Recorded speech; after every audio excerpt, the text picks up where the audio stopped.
wafdigeega aad baa lagu dhegtaagaya horta dee maraykanka meel wax la qarqariya ma ahayn miidii baa dheeraynaya oo calooshaada waxa ku jira la soo qufaya adoo warhabeynba laakiin annagu taladaada ku nimid waxay ahayd malaa markii u horreysay dowladda iyo baacishka soo raacaan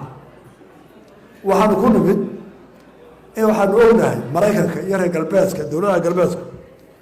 halka ay ka dugaan ee dhagahoodu maqlaan inuu yahay dhaqaalaha iyo lacagta marka waxaan soo hormarin oo ku soo gabanay qolay lacag lahayd barbarkaale qolay lacag lahayd baa loo socdaa haddaad dagaal tegaysa dee ciidan baa la kaxaystaa haddaad dagaal tegayso haddii madadaalo iyo maaweelo la wadana dee qoladaha gabayaaga iyo ruwaadii mataajila la kaxaystaa haddaad beer qodaysana dee qolada cagabsa taqaanaa la kaxaystaa laakiin reer galbeedka iyo maraykan oo halka laga bilaabo dhaqaalaha iyo lacagta iyo maxaa la yidhaha consumerka ay tahay waxa qasab noqotay inaanu nimankii odayaashaas soo kicino oo iyagana aanu tusno sida lacagta halkan looga isticmaalayo iyo sida loo koriyo ay waayaan ka arkaan annaga oo qaran aanu dhahno waxa loo bartay un dad yimaado inaa abaar baan haysaa waxna siiya dad caynkaasana wax noo doona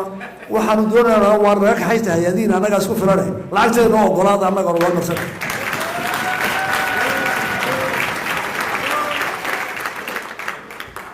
laba shir waanu kala soconay iyaga iyo ragga dhaqaalayahankee la socda cabdiraxmaan cawn iyo sheekh cismaan iyo waxay la shireen ilaa 6 shir qolooyinka magacyada badan ee baanka adduunkale ee dowladda maraykanka lacagta u wada qaabilsan kuwa ilaaliya magacyashooda waa farbadayn 6 shir bay galeen waxay ka qaateen 10 weyn bay ka qaateen qoladeedu qoladii maraykana dhagaha bay qabteenba waa noocii ugu horreeyey ee yidhaahda intaasoo lacagaanu haynaa annagaa maalgelin dadka iyaga dadkan aad leedihiin waxaanu siinaa ayni iyo dhulbaan wax ku siinaa annagaa u haynee naga qaada xanibaad waanu wada shaqeyna lacagteeda ha socoto waa markii horreysay arkan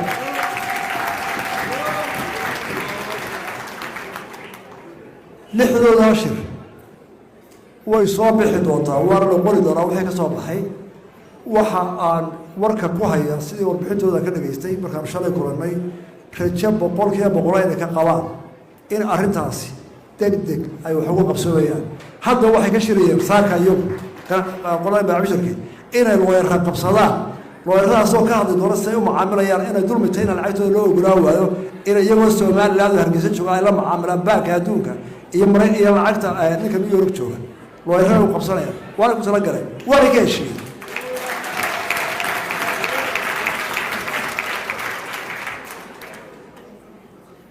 annagu mid uun baan kusoo koobayaa qoladeedii xagga siyaasadda oo arkaysa baarlamaanka labada koongarees iyo shirar badan oo soo dhaweyn la yaab leh oo aad iyo aad u helan baanu aragnay horta waxaan kusoo koobayaa anigu waxaan arkay oo ilaahay mahadiya tacabkii Soomaaliland soo gashay halgamadii kala dambeeyey haddii wixii dhimasho iyo dhaawac iyo laga daanka waa loo maraa ahmane xorriyad iyo qadarin baa la doonayaa inaad hesho inuu qofka kale ama dowladda kale ku qadariso ku dhageysato waxaan anigu maanta goobjoog ilaahay iga dhigay oo xarun wali wax la soo waray ku roobayaan dowladdii Mareykan oo baarlamaankeedii iyo dowladdeedu leedahay waynu isu baahanahay Soomaaliland maxay wada qabsanaa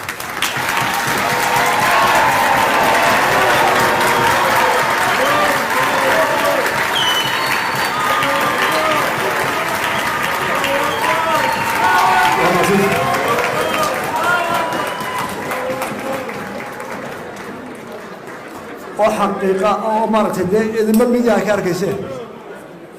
qof wal oo Soomaaliland iyo halgankiisii iyo wixii xanuun gaaray iyo ragii halka joogay estatemayadii horizon qol jiray ee kaligood u jibnay jiray waxa la wixii dawladii maxamed siyaad barre xoog weyneyd ragii halkan jiray horizon ka qol jiray dagaalam jiray iyo kuwa bidaarta maanta leh mudaharaadka maaluba barnaamijka taagnaan jiray waxaad ku ilowdaan Mareykanka oo maanta war maxamed qabsanaa Soomaaliland tacabkiina waa ka ilaahay ma ugu jeedaa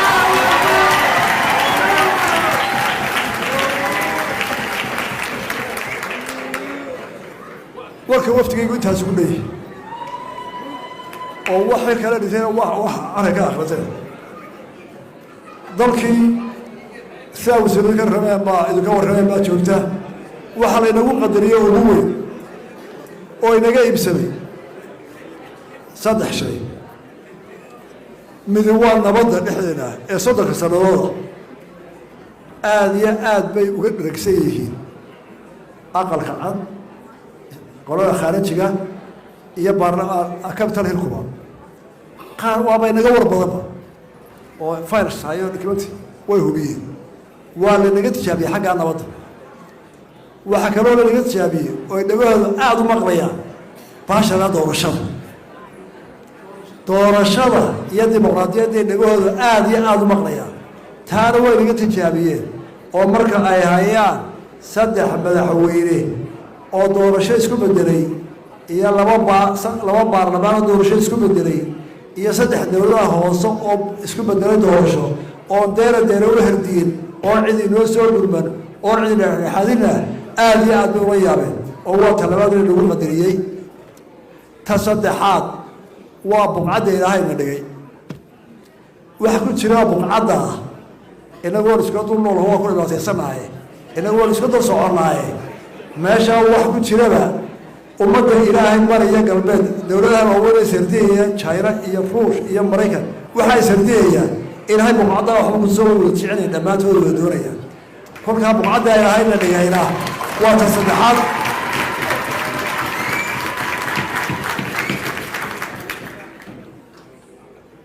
haddii ilaahay buqcadda warasana dhigay inagana nabaddeena waafajiyey horumar iyo dhaqaalena ilaahayna siiyey aynu isku maamuli karno markaynu waxayna isu geysano dee waxay ila tahay waxa inoo haray waxa weeye inuu khilaafaadkeena yarayno meelan joognaba khilaafaadkeena inaynu yarayno oo aynu ka duulo intaynu wada leenahaynu heshiisku nahay baa ka badan intaynu isku khilaafsannahay taana horseedka koowaad waxaa laga rabaa aqoonyahanka dee aqoonyahanka in qurbajoog u badiyey dee qurbajooggiina aqoontii iyo awooddii qurbajoogga iyo adduunkuna waa Maraykan dee Maraykanna idinkaa noo joogo naga matala dee inaad taan ugu hoggaamsaan baan doonayna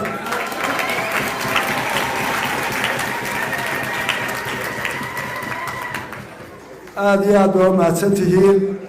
aad iyo aad baad noo sharafteen dhibaatada noo soo horteen waa idin ognahay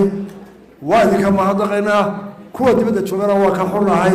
aad iyo aad baa mahadsan tihiin xasaa iyo